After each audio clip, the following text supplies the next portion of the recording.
رئيس النادي الاهلي ده اعظم واحد مسك النادي الاهلي.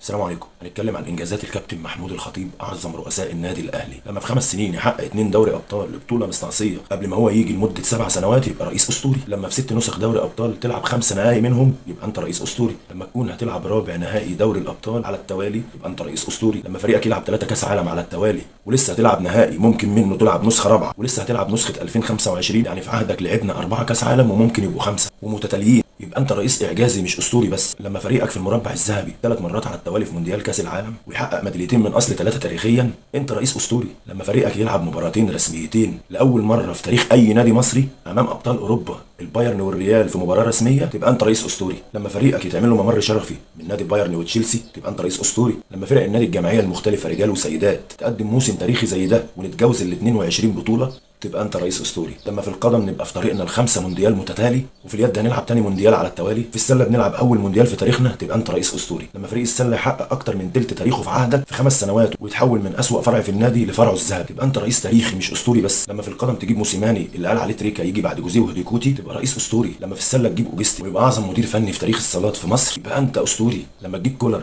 ويبقى ماشي في طريق عظيم باذن الله وقرب من حفر تاريخ اسمه بين عظماء تدريب النادي الاهلي تبقى انت اكيد اسطوره. لما تجيب ديفيز في اليد ويبقى في طريقه زي اوجستي لانه يكون من اساطير الصالات في مصر يبقى انت اكيد اسطوره. لما ولايتك يبقى فيها فايلر وموسيماني وكولر واوجستي وديفيز تبقى رئيس اسطوري. لما في عهدك عقود الرعايه والبث تتخطى المره الاولى المليار جنيه، في المره الثانيه 2 مليار جنيه، تبقى انت رئيس اسطوره. لما في عهدك تضيف النجمه الرابعه الانشائيه وفرع وصرح عظيم في التجمع بخلاف تجربه فرع الاقصر تبقى انت اكيد اسطوره. لما في عهدك نشوف تحالفات وشركات اقتصاديه وفرع واستاد باسم النادي وشركات لاول مره لكره القدم والسياحه والخدمات الرياضيه وافكار لتنميه الموارد تبقى انت اكيد اسطوره. اهلا بكم في عهد الاسطوره الذهبي رئيس النادي الاهلي التاريخي المايسترو والاسطوره الذهبيه محمود ابراهيم عبد الرازق الخطيب. تحيه للاسطوره التاريخيه، اعظم رئيس للنادي الاهلي في تاريخه، ومهما يشوهوا في صورتك ومهما يشوهوا فيك هتفضل انت وزير السعاده لكل الاهلاويه واعظم رئيس للنادي الاهلي. كابتن محمود الخطيب واحد بس، اعظم رؤساء نوادي مصر. صباحكم اهلاوي وان شاء الله ال11 اهلاويه.